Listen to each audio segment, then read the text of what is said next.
The Nerdcast Empire is on the air. We are back with another week of podcasting excellence here on the Nerdcast Empire. I am Matt in the studio. Great to have you along with us. We are back for another week. This is episode number 84 of the Hard Rock Empire and episode number 187 of the Nerdcast Empire as we continue to roll on to bring you the best rock and heavy metal each and every week. And this week we'll be talking about the best new releases from September the 5th as we are on to the month of September, just as the month of September actually comes to an end. But got some really good music this week. We've got a couple of releases we'll be talking about kind of separately, some bigger releases that we'll get to, and we've got some news headlines as well. We've got some cool stuff in the vault today, and then, of course, our Power Trio, our question of the week as well, that we will have for you at the end of the program. Joining me in studio, as always, is Mike. Mike, how's it going? It's going. Good to be in September as far as the new music goes. Kind of a big week for major releases, or what I would deem to be major releases. And quite a bit of variety as far as the lesser-known bands, I suppose. But, yeah, I'm excited to talk about it. Yeah, and the plan originally today, as we mentioned last week on the podcast, was to start the program today with a review of a concert that we had planned to attend last night. They did not play any of the songs I wanted to hear. They did not. We were planning on seeing Symphony X and Sonata Arctica. The concert tour for those guys was a little bit cursed. Sonata Arctica was dealing with the flu for 2 or 3 days, had to cancel some shows. Tony Kakko, of course, the lead singer, he was the one that was probably the most sick. And, of course, when your singer can't sing, you can't perform. Turns out he got better by yesterday. Looked like it was going to be good news. And then Symphony X's tour bus broke down, so the show got canceled.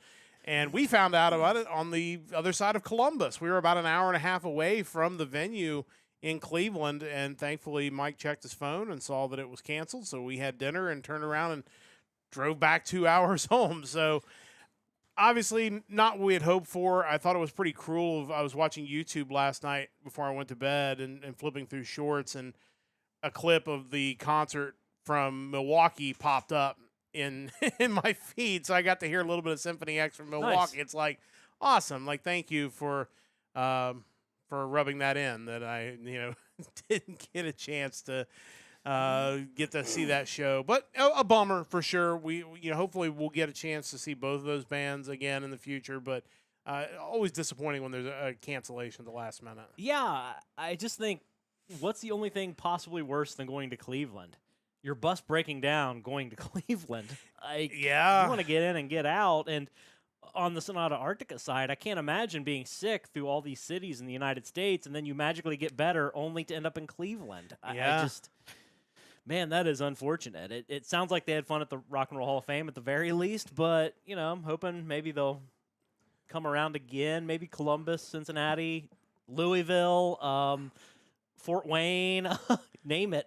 Fort Wayne place. might be about the same drive, actually. But, yeah, it's certainly disappointing, and we certainly wish them the best. I know Symphony X had one more show that they were doing separate of Sonata Arctica, which was in New Jersey, and I think they were still kind of trying to figure out whether they were going to be able to get there with their gear. So, yeah, I was looking forward to seeing them for the first time. Obviously, Sonata Arctica we've seen on several occasions. We know the Sonata Arctica is getting ready to embark on their 30th anniversary tour, which obviously no dates here in the States yet. Certainly hope that they will come back through the U.S. at some point in that tour. But again, it's unfortunate. It's one of those things that happens. We've both been pretty fortunate not to have that happen very often, as many concerts as we've seen over the years. So, it's kind of one of those bad luck situations. Chris pointing out that you can actually perform if you're Motley Crue. True. I don't think Sonata Arctica is going to be playing to a backing track probably anytime soon. That would be pretty disappointing, to be honest. But yeah, so obviously we didn't get to do that, so we don't get to review that concert that we didn't get to see. We can tell you about Giordano's Pizza because that was, as it turned out, a 2-hour trip to go get pizza. But you'll have that from time to. It was really good pizza. So I do have to mention again, we've talked about Sonic Temple numerous times already, kind of with the bands being announced for 2026.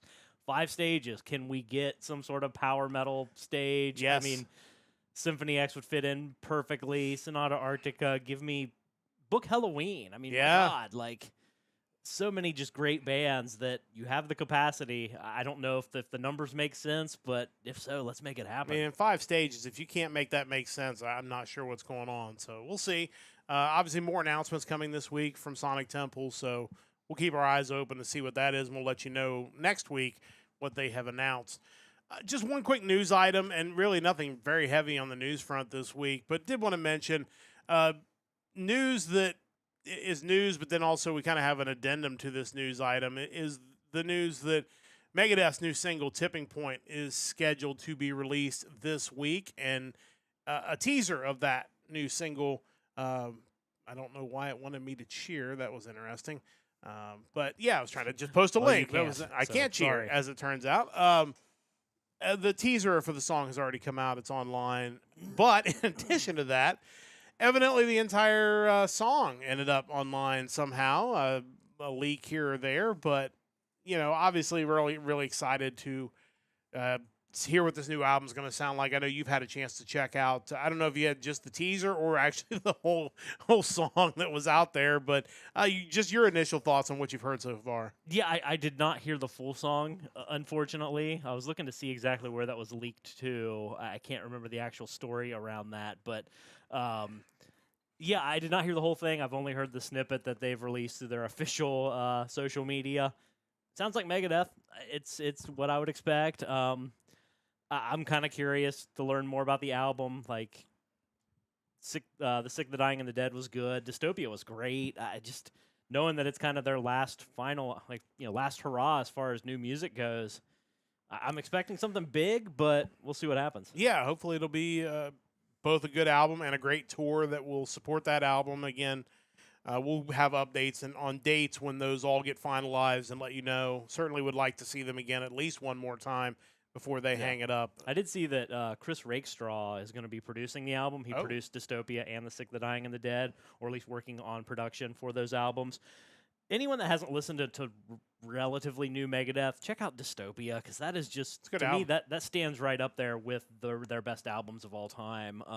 Sick, the Dying, and the Dead was strong as well, but to me, Dystopia, as far as modern Megadeth goes, you can't really do much better than that. Yeah, if they can come anywhere near that with this new release, I think fans will be really pleased with that. Yeah. So, and again, we'll let you know as more songs come out and as we get closer to album release date, and obviously when it comes out, we'll be talking about it for sure here on the podcast. Good time to remind you, check out our website, nerdcastempire.com. Of course, you can listen to previous episodes of the Nerdcast Empire. You can also do that on our YouTube page, where we have them archived, minus whatever songs happen to get muted. They're up on our Twitch page. I think they stay for 30 days. That might be different now that we are affiliate status. But before, it was like a 30-day window where VODs would stay up, so you can check them out there as well. Certainly, again, we are an affiliate on Twitch. Again, as I've said before, if you do nothing but come by and listen to the podcast, comment on our social media, share our posts, we would really appreciate that. Of course, you do get a Prime subscription every month for free as part of your Prime membership. If you want to just hit us with that Prime subscription, we would appreciate that as well. And again, that doesn't cost you anything. You get that if you are a Prime member each and every month. You do have to go in and renew it every month, but we certainly appreciate the support. But we're just happy to have you here, whether it's live or on the VOD. It is time to get to the new music, and before we get to the bands that we picked, we're going to be talking about a couple of other releases. But before we do that, it's probably a good time to just go ahead and go through the whole spiel about how all this takes place. Of course, Mike, each and every week, will go through and come up with a big list based on a couple of different sources of all the new albums that are going to be released in rock and metal for a given date. The given date this time is September the 5th. He will go through and create a YouTube playlist, which is currently being pasted in both chats, that includes a track off of all of the ones he can find on YouTube. And then he goes through and will review them all, give them a thumbs up, thumbs down, thumbs in the middle type review system, and then we'll get into them a little bit deeper. At the end of the week, we end up each picking 2 new releases to talk about on the podcast, and that's what we will do today. Again, the music of September the 5th. And generally, we do stay away from like the really big releases. We talk about them, obviously, but soon to come, Chris's Rando Wheel of Pain. Yes, that will definitely be something we're looking forward to. the thought process behind that, since Chris mentioned it in the chat, is that I would take all of the releases in a given week that Mike has given the thumbs. I say thumbs down. It's just something that Mike has deemed Not for me. Not for Mike. It Yeah. doesn't mean this stuff is bad. There's an audience for everything. There absolutely. And, I'm sure if I went through and rated every single album, I imagine Mike's taste and my taste would overlap considerably. There might be one or two that he would score kind of thumbs in the middle that maybe I would be thumbs down or whatever. But just for your simple thinking process of how this goes, we're going to take the ones that Mike gives a red score to on his spreadsheet, and we'll put them on a giant click wheel, and then Chris is going to spin that wheel and choose two of those releases to review and give honest opinions about. And the thing is, he might like them. We don't know. He might think they're fine. He might think they're not fine. It's just one of those things. Music is subjective. So definitely coming soon. We're going to get that to a regular thing, and it'll be something that will definitely bring a different dimension to our reviews. But having said all that, we tend to stay away from the really big releases or things like that. And Mike's posted on there. There's. First off, the album Truthpaste. It's a great name. It's just a shame it was not necessarily for us. It's something. And that's the thing, and that's another thing we would like to maybe go back and spotlight at the end of the year is there are some pretty outstanding album art. There's some pretty outstanding names of albums, band names that we've come across throughout the year.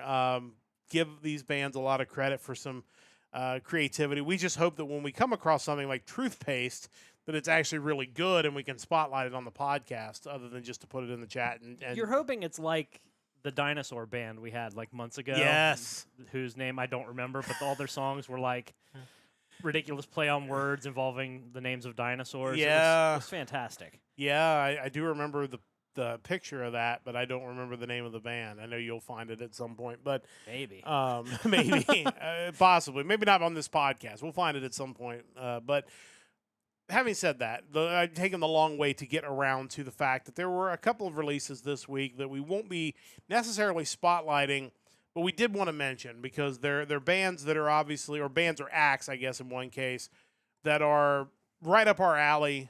You definitely need to check them out. They have our highest recommendation, but again, because they're kind of more mainstream acts, we didn't necessarily want to spend a slot on them on the podcast. So Mike, did you find the dinosaur act? Because the look on your face makes it look like you might have found it already. Yes. There it is, Nucleosaurus Rex. Yes, Operation Party Destroy. Yeah, that's it. So. With such bangers as Brachioplutonium, Pterodactyl, Pteroreactyl. I misread that. Triceratoxic. Yeah, Triceratoxic was one we listened to. That was a good one. Yeah. And Velosa Radioactive. That's fantastic, for sure. Yeah, there are some good ones out there that actually turn out to be all right, too. But I know a couple acts we wanted to spotlight here at the beginning. So Mike, I'll let you get a chance to introduce those at this time. Yeah, there were quite a few what I would consider to be known acts that have released albums on the 5th. Bless the Fall with their newest album, Gallows. Legendary thrash metal band Dark Angel releasing their next album, Extinction Level Event. They go back as far as 1981. They've been around a long time. Dizzy Reed, the former keyboardist of Guns N' Roses, releasing Rock and Roll Chose Me. That was a good song when I heard of it. Glenn Hughes, rock icon, formerly of Deep Purple, Black Sabbath, Hughes Turner Project, currently with Black Country Communion. He has his new album, Chosen.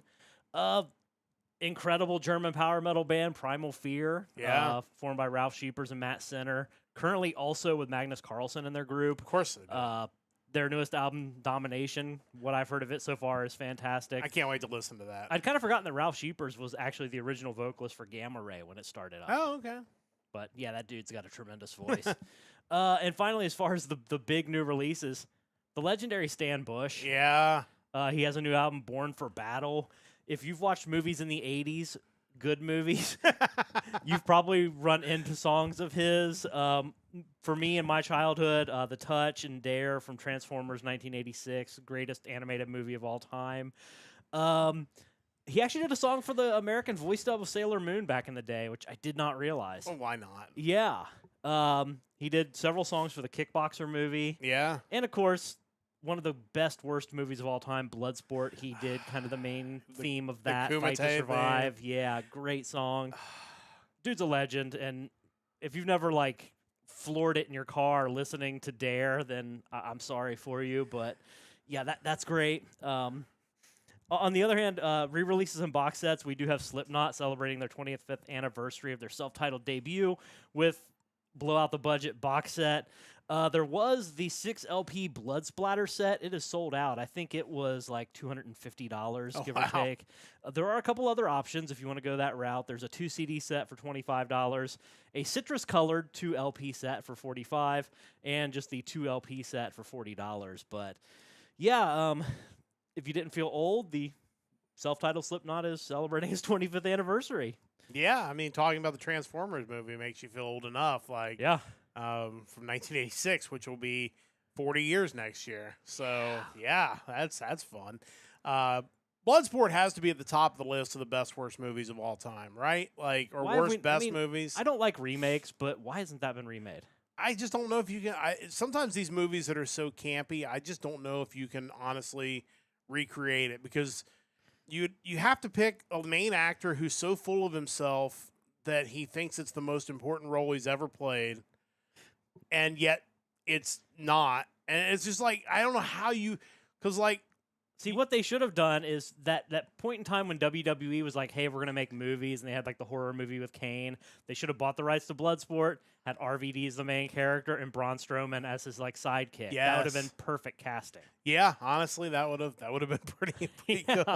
That might have. I think WWE level movie is probably right at the level of campiness that you're looking for a Bloodsport remake. So Strowman's still around. It's not too late. I don't know about RVD. RVD. It's all commercial for some USA show he's going to be on, some sort of eating show. Yeah, so it's still possible. Somebody get on that. But yeah, Stan Bush obviously legendary, and I definitely need to check out the Primal Fear. And Corey Taylor of Slipknot, he's legendary. Of course, he is, absolutely. He could cover Fight to Survive for the new Bloodsport. We're gonna get to cover songs here when we get to the Power Trio a little bit later on, but it's time to get to the stuff we did pick this week. And again, I thought it was a really good week. I thought the good stuff this week was unique in a way that I don't know that we've had for a few weeks, which sometimes we pick unique stuff when it's like there's nothing else to pick, so we kind of go outside the box. This week I felt like the really good stuff was also really unique, which really made for an interesting week. But it is time now to get to Mike's picks. He will lead us off as always.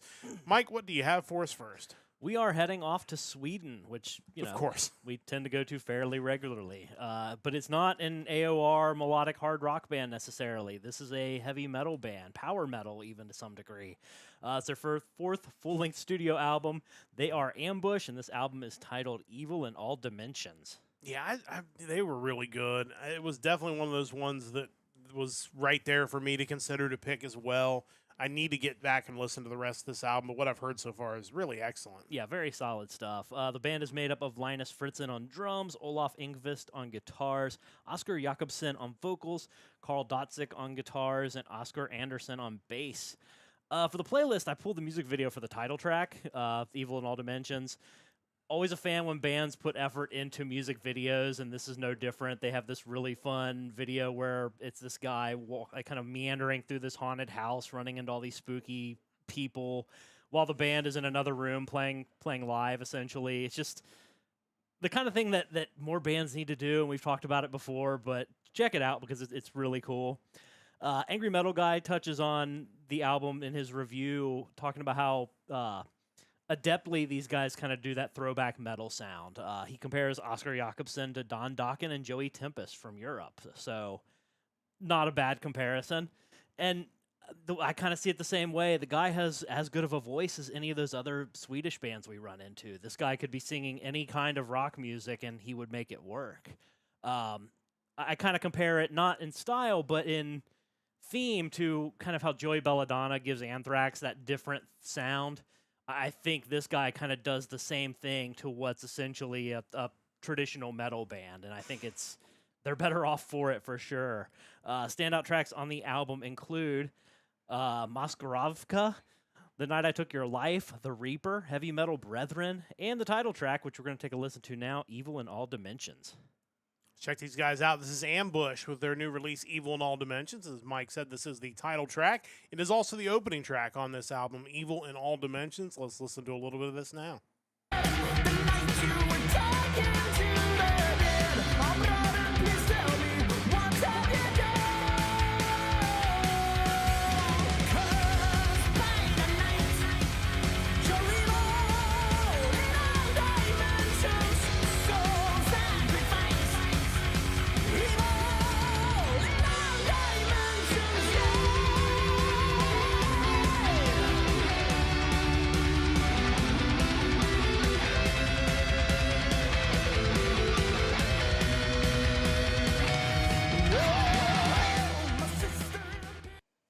Yeah, I mean, this is just really good stuff. And again, I really want to get back and listen to the whole album, but just vocals are amazing.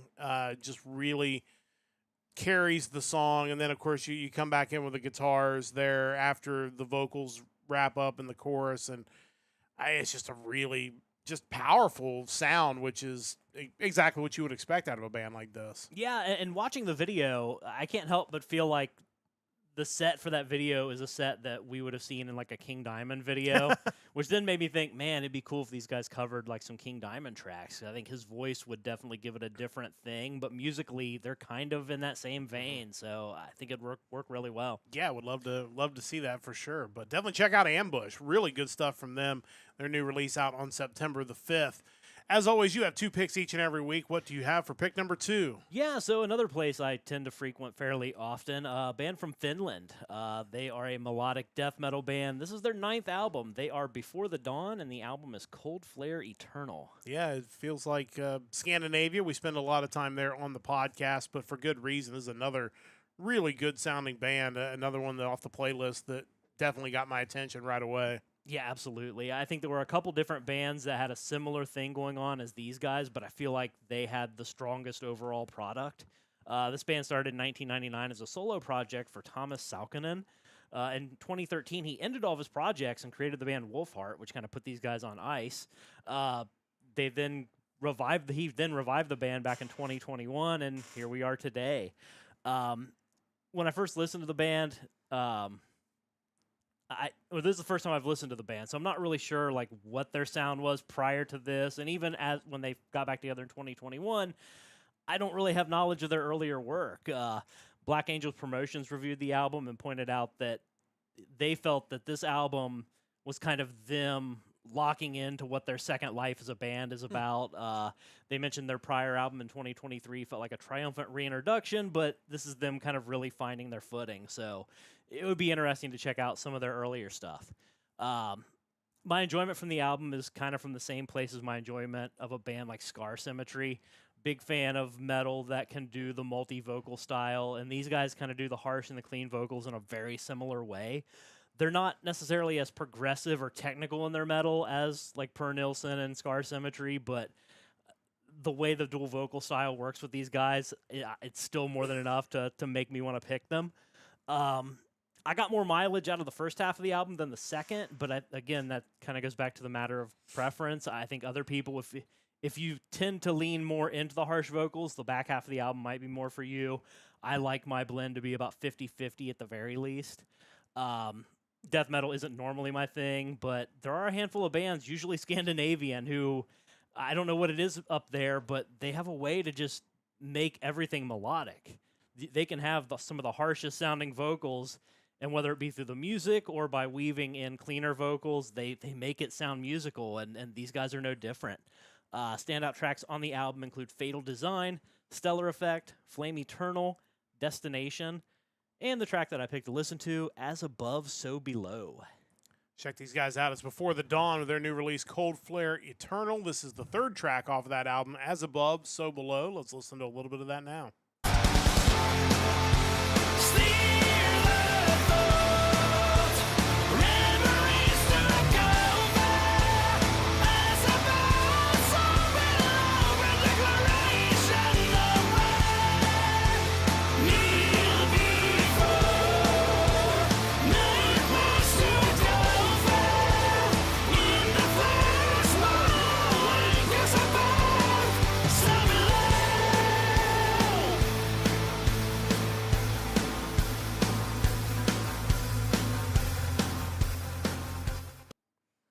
Yeah, the vocals obviously blended really well there, and the harsh vocals kind of almost hidden in the background.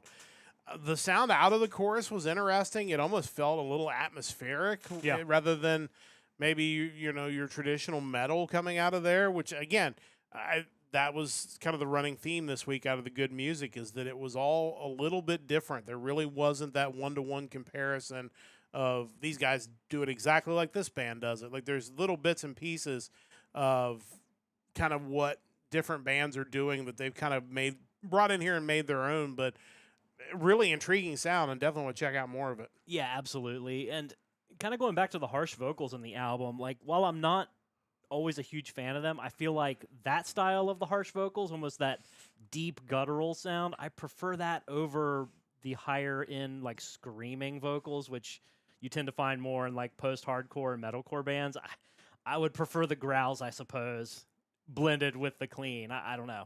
Yeah, I think it blends better with the clean vocals and the higher pitch. I feel like the higher pitch is kind of working the same register typically as your power metal vocal type sound. So like if you have them both, they kind of interfere with each other. This, like I said, it almost felt like some sort of interesting harmony instead because you had the low end and the high end. And I'm sure for whoever mixed this, they appreciate that as well because it kind of allows them to give each set of vocals its own space, which when you're talking about instruments in a mix, you want everything to have its own space on the spectrum so you don't have it kind of interfering and crossing out different parts. So I would think from a technical standpoint, this would be a lot easier to mix and master than something like you said, where you have somebody at that higher range level. Yeah, I would guess you're probably right. And it sounds better, honestly, just to our ears. But again, subjective. But really enjoyed this, and definitely want to check out more from Before the Dawn, their new release out on September the 5th. I have two releases as well. We're going to talk about a couple really interesting bands, a couple of bands that have been around a while that have new releases this week, and we are going to check in with our friends at Frontiers Records for number one. This is a British rock band that was formed in 1984. This is FM with their new album, Brotherhood. This is their 15th studio album. These guys have been at it for a while. Should be noted that they should not be confused with the Canadian progressive rock band FM. In fact, this band sometimes noted as FM UK over here, just to differentiate. According to Google, they should also not be confused with Full Metal Alchemist Brotherhood, because when you look up FM Brotherhood, guess what comes up? Full Metal Alchemist Brotherhood. That is not these guys. These guys are Steve Overland on vocals and guitars, Merv Goldsworthy on bass, Pete Jupp on drums, Jim Davis on keyboards, and Jim Kirkpatrick on guitars. This is AOR technically, but it is on the AOR spectrum. It definitely leans more towards 70s and 80s rock. The Frontiers release actually compared the first track on the album to the Doobie Brothers. I also felt like Fabulous Thunderbirds vibes from some of the tracks as well. I think the fact that they've gone this route has made this release stand out from a lot of the other AOR releases you get from Frontiers Records. On top of everything, it's just a really good album, and these guys sound as good as ever, which is fantastic. I think fans of these guys likely picked this up the day it came out, but for these guys to be doing it as long as they have, they just crossed the 40-year mark last year. They're still putting out awesome new music, and if you're a fan of them, definitely need to get out and see these guys live because they are still rocking all these years later. Standout tracks include Do You Mean It, Coming For You, Just Walk Away, and the song we're going to listen to on the podcast, Living on the Run. This is FM with their new release, Brotherhood. This is the second track off of this album, Living on the Run. Let's listen to a little bit of that now. What you gonna do? What you gonna say? When they're taking it away? Oh, maybe you can stop and find a better way. You're just throwing your life away. When you're living on the run, tell me, can you go out in the shadows till the break of day? You're just throwing your life away. When you're living on the run, you started stealing. But yeah, just a very classic rock type sound. Overall, it was just a really enjoyable listen. Again, classic rock without sounding dated in any way. Really enjoyed the new release from FM. Mike, your thoughts on FM? Yeah, I really like this. It sometimes with Frontiers bands, you run the risk of them just kind of feeling like a very similar recreation of the same AOR band over and over again. But these guys definitely have something unique in their sound, and I think part of it is kind of the harmonies they use in their vocals. But yeah, I'm all for any variety when we're talking Frontiers bands. Yeah, for sure. And like I said, I thought this was definitely different, which really made it stand out even more. So, and it was really good as well. So definitely check out FM, their new release out on September the 5th. As always, I have 2 picks each and every week, and we are moving on now to maybe a really interesting, maybe one of the more interesting releases this week. I thought of all the good music, this one was definitely a little bit out there. This was a Norwegian progressive metal band. This is Green Carnation with A Dark Poem, Part 1, The Shores of Melancholia. This group was founded in 1990. Like I said, they've been around for a while. This is their 7th studio album, plus they also have 1 EP. And this is the first album of a planned trilogy of albums titled A Dark Poem.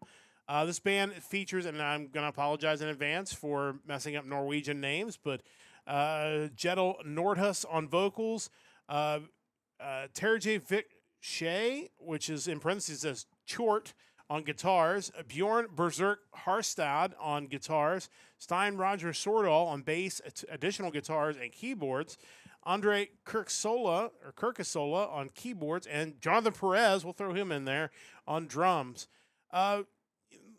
This band is so interesting to me, and I think when you listen to this album, this kind of makes sense. According to their Wikipedia page, throughout their initial run, their style of music continuously changed on every release one by one. From straightforward death metal in their demo, to death doom, then a progressive doom metal sound, to an atmospheric gothic metal sound, to a melancholic hard rock sound, and in 2006, went as far as to release an entirely acoustic album, Acoustic Verses. So these guys have been all over the spectrum. And honestly, you can tell when you listen to this album, even though this is definitely much more kind of straight ahead progressive rock, there are some elements of those other things in there, including the song The Slave That You Are, which has harsh vocals in it. And it's very much 50-50 balance, as Mike talked about, kind of that ideal balance. But it starts out with those harsh vocals that really kind of catch you off guard when you've listened to the first 3 tracks, and there's none of that. And then they pivot right back to The Shores of Melancholia, the next track, which sounds like a progressive rock song. So incredibly talented. And the fact that they're able to change these styles and mix this all in and do it so well, there's almost certainly something for everybody on this release. I thought it was really excellent, and I'm really excited to hear their next 2 pieces of this trilogy, because if they're anything like this one, they're really, really good. Standout tracks, again, it's only 6 tracks, so I encourage you to check them all out. But if you had to narrow it down, the tracks are Me, My Enemy, The Slave That You Are, The Shores of Melancholia, and the song we're going to listen to on the podcast, In Your Paradise. Let's check these guys out now. This is Green Carnation with their new release, A Dark Poem, Part 1, The Shores of Melancholia. This is the 2nd track off of this album, In Your Paradise. Let's listen to a little bit of this now.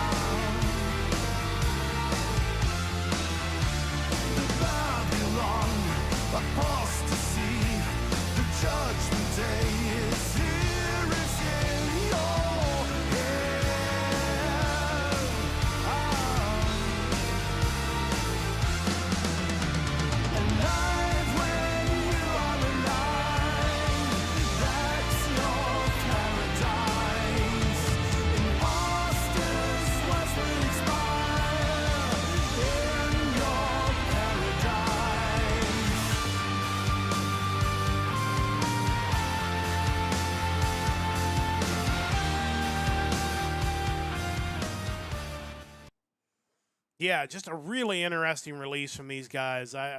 We listened to the track actually yesterday on the way back from our failed concert trip, and I immediately just like, wow, this is different. I got to hear all of this, and I was not disappointed. And this was really good and really different, and I'm excited to see what this band continues to do as they move forward.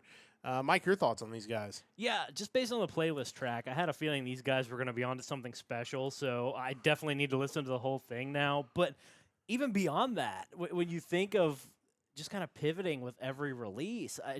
It's like you're slowly collecting infinity stones to eventually be able to release this epic, progressive, multi-part opus. Like you had to first get through the death and the doom, and here you are. I just wonder what they're gonna be by part 3. Like, is it gonna be like techno bluegrass, or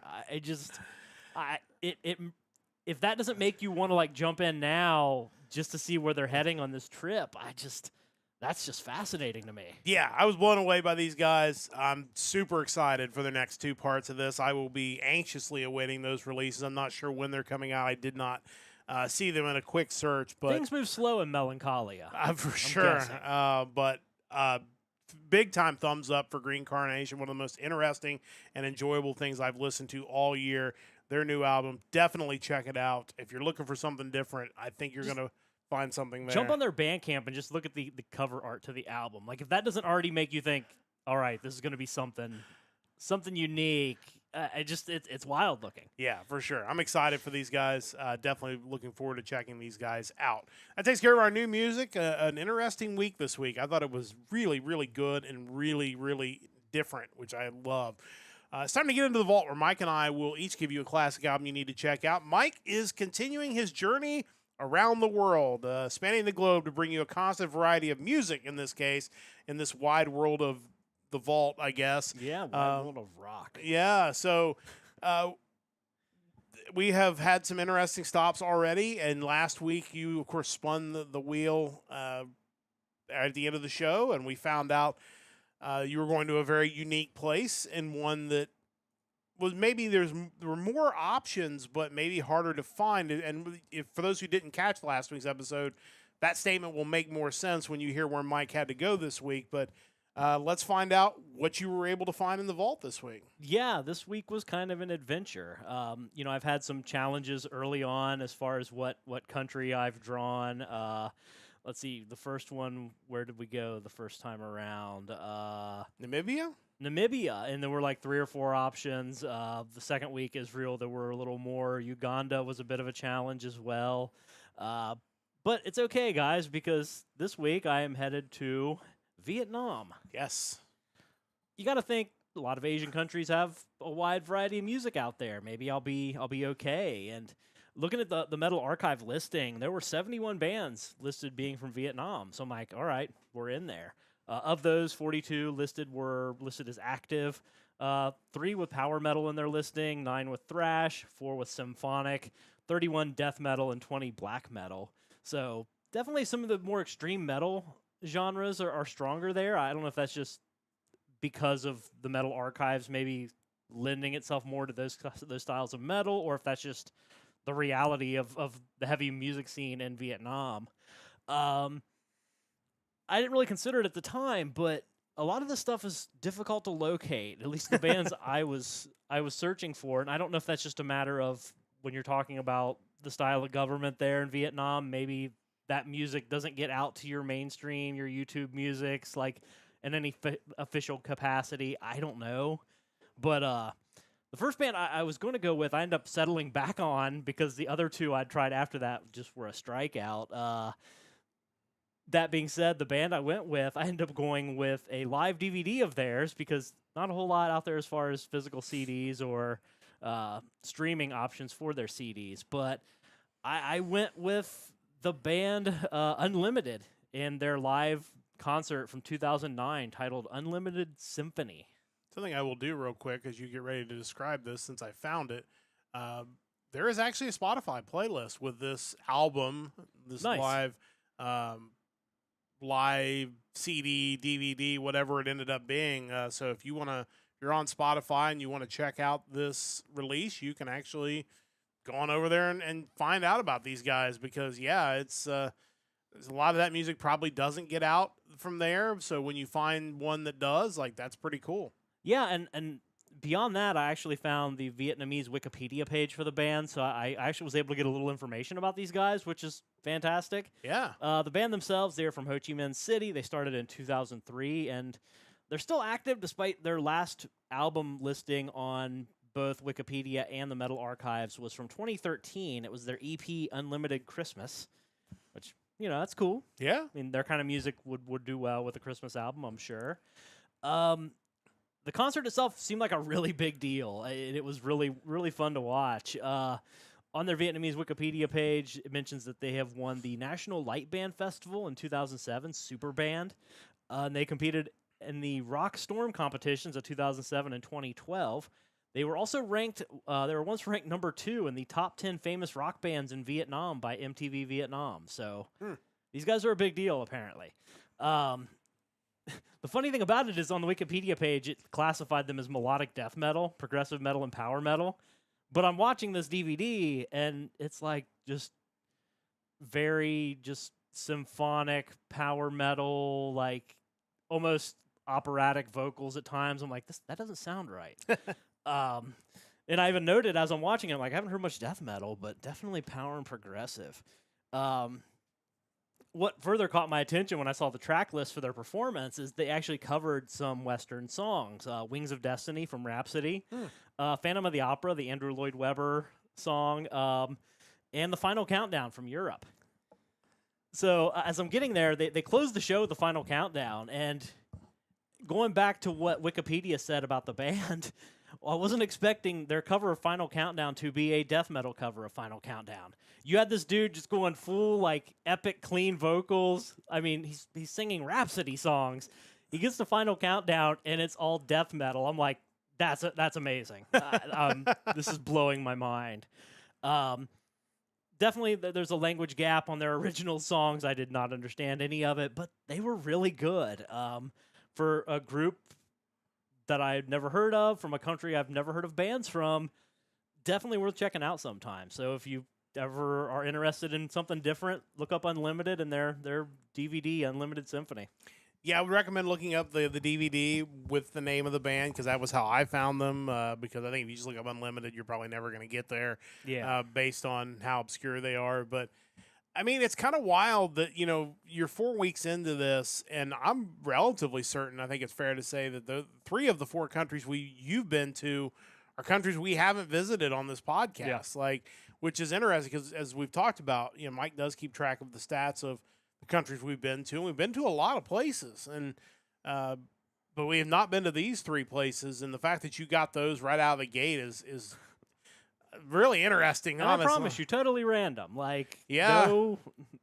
No funny business here. I'm just clicking the generate country, and we're running with it. Yeah, so check out Unlimited. Again, if you're on Spotify, I pasted the link to their Spotify playlist that has this concert on there. If there was some sort of maybe CD release, or they just ripped the audio, who knows the legitimacy of said release, but it's on there, so definitely check it out. And that's the thing, is one of the other bands I found, they were a progressive metal band, and they had an album from 2000, and it was on YouTube Music, but man, the production was really rough.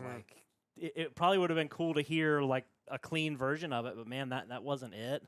There was another band that I stumbled into that had 5 singles, and that was it as far as what I could find. So it was a challenge. Yeah, so, and that's going to happen, obviously, as Mike goes through the world and tries to find bands in some of these countries, which, of course, leads us to finding out where Mike's headed next, because obviously, you have been into Africa a couple of times. You have gone through, we're now into Southeast Asia. So Mike is going to pick the random country, and he spun it around so I can say, wow. No, there's no way.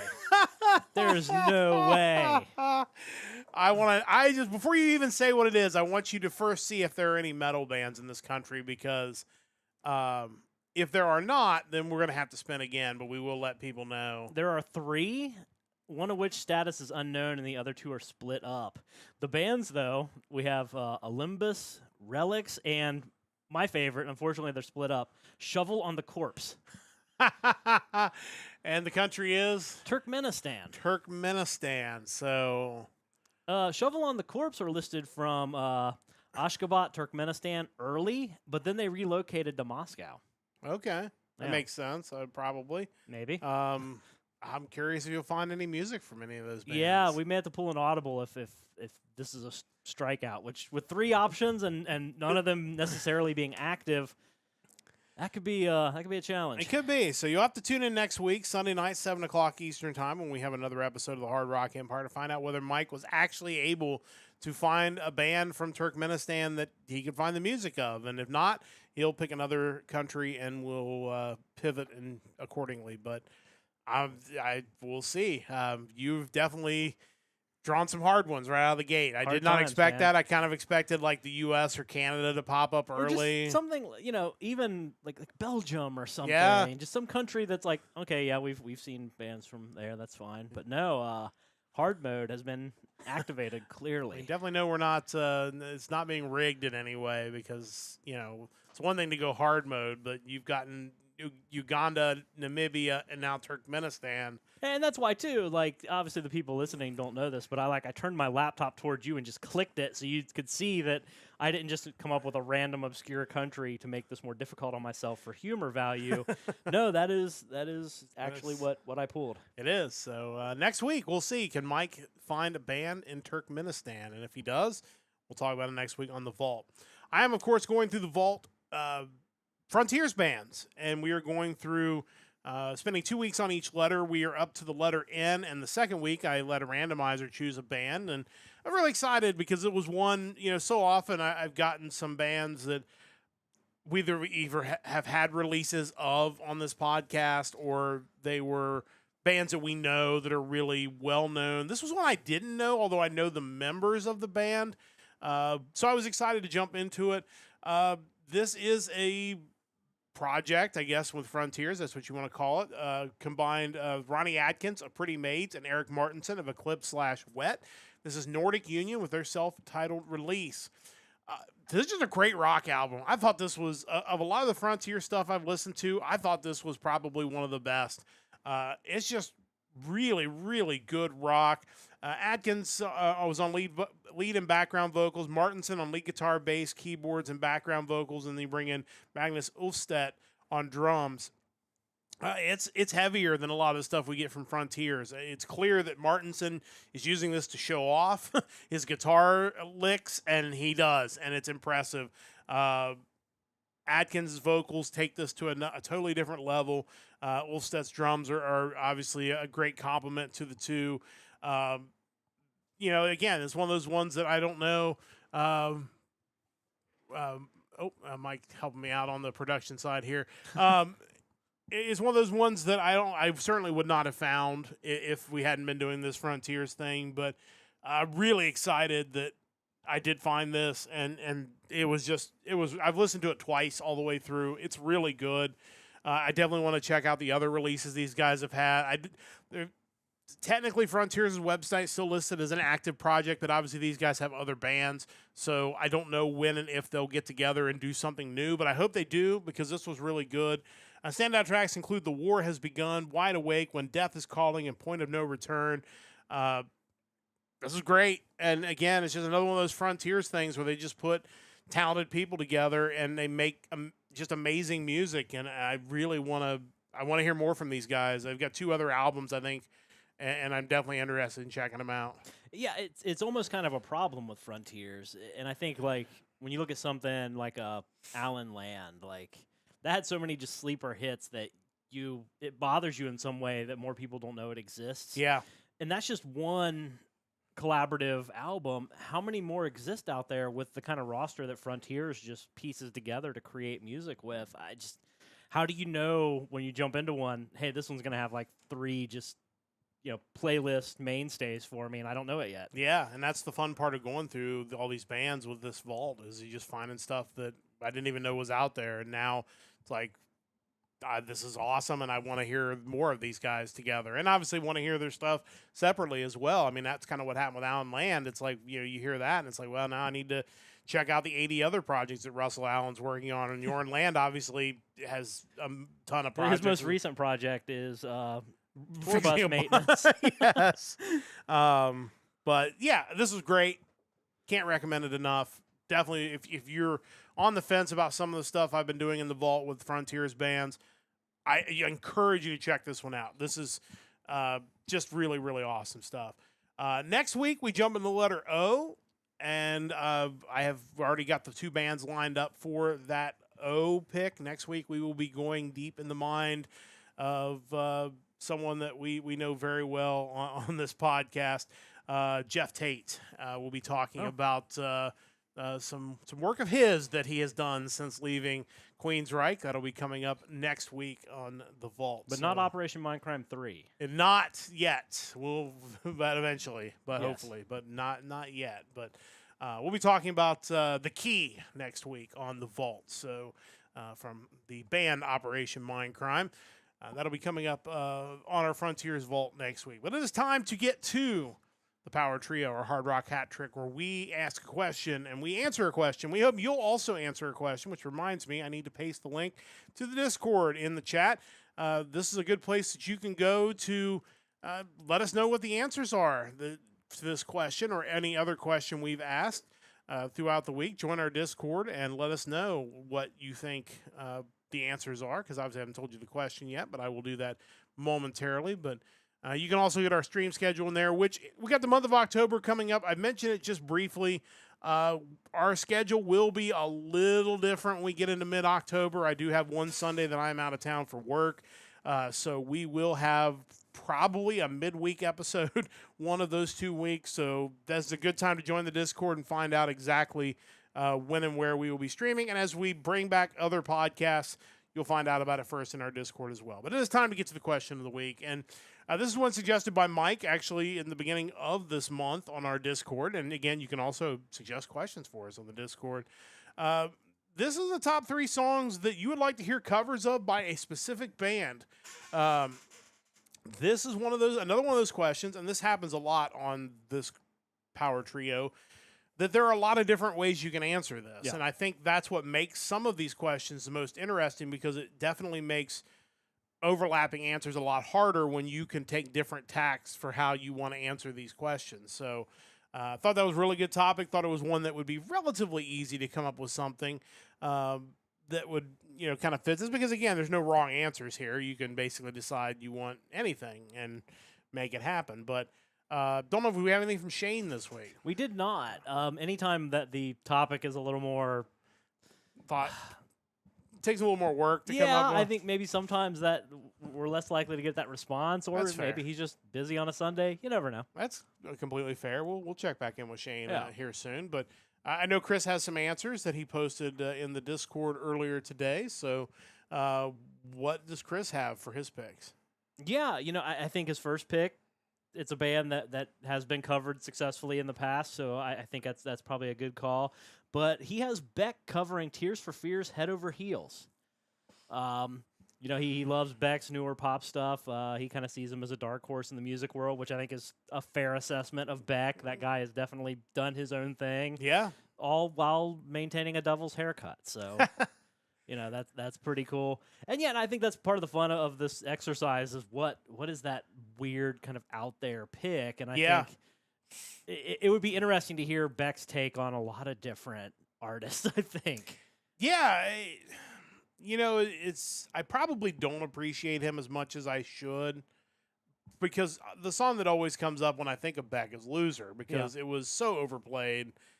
Not even when it was just popular, but like for years after. It was kind of a meme song before meme songs were a thing on like TikTok. Like, I think he had that quality though, because I feel the same way about like Where It's At. Like, Yes, 2 yeah. turntables and a microphone. I mean, that's just like almost built for memification. yeah. And for people our age, that's just like if you went to the Zennial subreddit and just started just posted part of the lyrics to that song, people would just fill it in for you. Yeah. Like it's ingrained in us whether we like it or not. That's very true. Yeah, that's fair. That's a fair pick there. And again, Tears for Fears, they're a good band to cover. I mean, think of Disturbed's cover of Shout. Yeah. That's a big deal. That was good. But no, good choice for pick number 1 for Chris. I like his second pick too, because I think this is a group that I don't think we've ever really discovered how versatile they could be. And that's Duran Duran. He has them covering Boston's More Than a Feeling.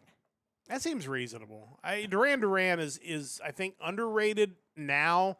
Probably were overrated at their peak because they weren't just popular because of their music. They had the whole like GQ looking yacht riding, wheeling dealing. It's just they had this stardom quality about them that was beyond their musical ability. You felt like they were a group that MTV latched onto because of their appearance, but you can't argue with their hits. I mean, Yeah. as far as greatest hits albums, Duran Duran's greatest hits to me is one of the top. Have we done that question yet? The greatest hits albums? I don't think we have, but we could. We could do That's a that good one. next week. I see this is how these questions end up coming about, but that's a great point. It's we listened to that. I remember driving to Baltimore, listening to that greatest hits album and singing about 3/4 of the way. It's just they were a hit machine for sure. Absolutely, so many great songs. So yeah, them covering Boston is an interesting concept that I would want to hear. And I like that because I wanted to figure out a way to fit Boston into my picks because I just love Boston. Boston's but great. I think he found a great way to do that. Yeah, I agree. So 2 good picks to start off with. And then his last pick I like because it's definitely taking a different direction, more of the, haha, that'd be hilarious if they did that.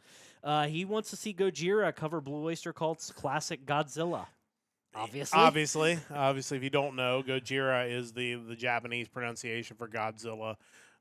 Surprised they never covered it.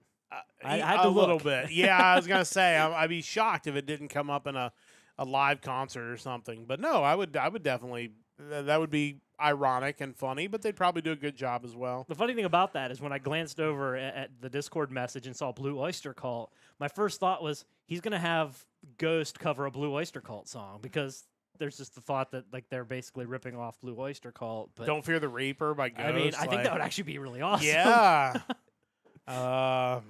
Yeah, honestly, that's a great honorable mention that we just came up with there on the fly. Yeah. But no, great picks, all of them. I really enjoy those.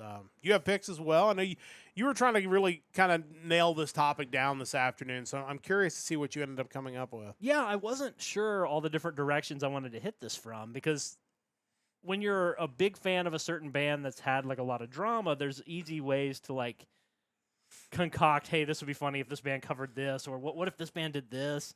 But to kind of get into the background, what made me think of this idea to begin with just was like a random thought I had listening to satellite radio. The Soundgarden song Black Hole Sun came on satellite radio. Yeah. Lithium probably, or Turbo perhaps even. But just kind of a random moment, I thought it'd be cool if Alice in Chains covered that. Yeah. Like, everything about Alice in Chains to me, they're the best grunge era band out there, and I think that song would have really worked well into their style. But beyond that, we've had some really wild cover songs lately. Feuerschwann's covering Gangnam Style. Wouldn't have had that on my predictions for the year. Recently heard Ellison Soto covering Queen's Death on Two Legs, which was amazing. So many great possibilities for cover songs and so many ways to hit it from. My number one is one that I thought of yesterday, just kind of randomly in the car coming back from the non-concert. And it was basically because the way the song is structured, I just thought, man, this would make a lot of sense in the world. And that is, the song is the Greg Kihn Band, the breakup song. I want to hear Megadeth perform it. Yeah, because as you pointed out yesterday in the car ride, it has the structure of a Megadeth song. When you think of like Symphony of Destruction, it's like short line riff. Greg Kihn does that, like the a cappella version of that, where he sings the first part of the verse and then he throws in the All you got to do is replace that with a Dave Mustaine riff. Yeah. And then you have a Megadeth song. Yeah, it really is true. I don't know if it would be any good, but I just think that would actually, I mean, you think of like I said, Symphony of Destruction, Sweating Bullets, Dread and the Fugitive Mind. He had those string of songs where it was like, here's some lyrics and like a little bit of a riff. That's what that is. Yeah, I think that's a fair point. That would be, at the very least, a very interesting cover. So for my number two, I didn't want to make this all about Megadeth, but I had like an interesting thought of where to go next. And, when you go back and listen to Metallica's Kill 'Em All, a lot of that stuff was Dave Mustaine's writing. Even some songs from albums beyond that had stuff that he had contributed to Metallica. So I thought, what if he had never left Metallica and just some of those classic Megadeth songs were somehow like Metallica songs? So with that in mind, and not with Dave Mustaine in the band, but with how we know Metallica today, or even in 1986 with Cliff Burton, I'd love to hear Metallica's take on a song like Peace Sells. Yeah, honestly, that would be interesting. And I feel like that's still kind of one of the biggest shames about the relationship between the big four bands is, to me, if they were classic rock bands. We never saw them do the Frontiers thing. Yes. Like where you just have this like mega band where you just take members. Or the other thing too, like you imagine them all playing on the same concert bill, and every night they cover a different song from one of the other bands, and it's just this rotation of the big four basically doing their own work. The closest we got was when they did do the big four concerts. Usually, like at the end of the show, they would I think it was like "Am I Evil" or something. They would all kind of collaborate on and play live, but that was really about it.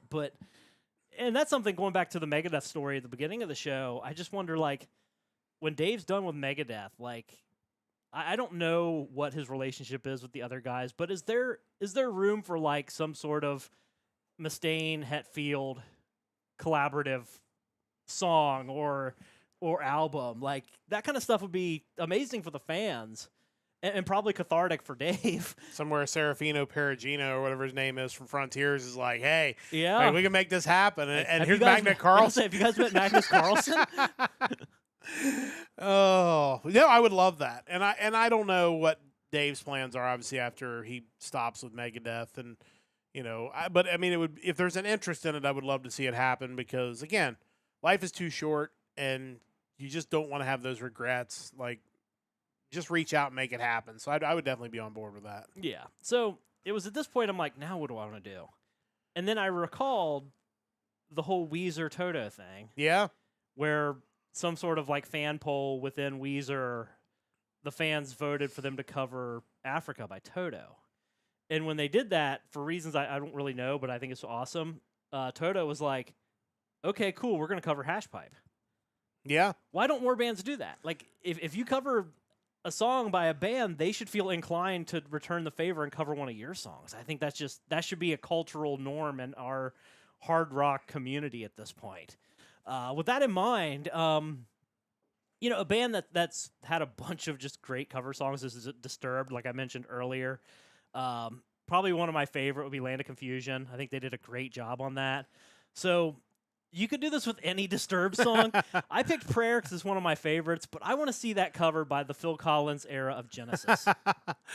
That's such an interesting idea, honestly. Like, and Prayer would be one they probably could do. Yeah. That wouldn't feel like outside the box of what would be possible by that band, but I try to hear it in my head with more of that synthy sound that the original Land of Confusion had, and I think that could actually work. I would listen to that probably. Yeah. And I guess with AI now, you could probably tell it to create that and see what it sounded like because that stuff's probably out there. But yeah, probably. But no, that's really interesting, and I think that would make for a really, really interesting song for sure. Well, that could almost spawn its own power trio topic. Like we know of all these great cover songs throughout the year or throughout the history of music. You have to pick the reciprocal of that. Like, yeah, Well, we'll put that on the list too. Like we probably should be writing these down as we're coming up with them live, but. We have the greatest hits albums and reciprocal cover song topics. Yeah, so, I think those would work. Yeah, for sure. Great choices, as always. I went at this from 3 different directions, and one of them I actually stole from you, and we'll save that one for last. You may or may not remember this conversation, but I did, and I definitely want to go with it. Let's go with the I wanted to pick a band that we talked about on this podcast because we cover so many great AOR type bands that do music from the 80s. So I want to hear Nestor do Ask the Lonely. Oh, yeah. I just think that's a classic song. Some of those classic Journey songs, you got bands like Nestor that they do that sound so well. I want to hear them. I want to hear them cover that. Yeah, I think that would work well. I mean, any Journey song, but that one in particular feels heavier than some of the others while still being classic Journey. Yeah, there's so much of that stuff that inspired clearly the sound that we hear from a lot of these AOR type bands. So I thought that was a no-brainer. Then I picked an existing band covering a classic song. I want to hear Extreme cover Seven Bridges Road. Yeah. Like Extreme is maybe one of the best, have the best harmonies of any, hair metal, whatever their genre is of metal. To hear them do an ultimate harmony song like Seven Bridges Road, which is probably one of my all-time favorite Eagles songs, I would love to hear that. The funny thing about that is you mentioned that, and while I was trying to come up with ideas, one of the things that popped into my head was, could Firehouse cover a different Eagles song? Because because they have a cover of that, which is a really good cover. It is. But I didn't get very far with that. But that did enter my mind. But yeah, I like this idea though. Yeah. And then the third one I stole from you, but I thought it was a great idea. Is one I can't remember we discussed it on the way back or when we discussed it, but it definitely came up. I want to hear Chicago from 1975 cover Along Comes a Woman from 1985. Obviously, for 1975, Terry Kath was still in the band. He hadn't passed away yet. Obviously, a big horn sound in that era of Chicago. They pivoted in the 80s, as most people know, to, basically an AOR sound. As a lot of artists did. As a lot of artists did. And if you listen to Along Comes a Woman, there's a lot of sounds in that song that you would think are horn sounds. My guess is they're not. They're actually synth sounds. But what if we took that song and we transported it back to 1975 before the synthesizer became a thing, and you had them play that song? And again, you still have Peter Cetera in the band, so, he could still sing it. But now you have everything else that Chicago was doing in 1975. What would that sound like?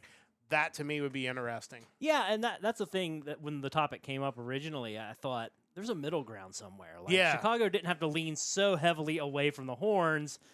Huey Lewis was still doing horns in the 80s. Yeah, for sure. I don't know if it was just because Chicago was so known for the horns that they felt like they had to kind of abandon them for a little bit.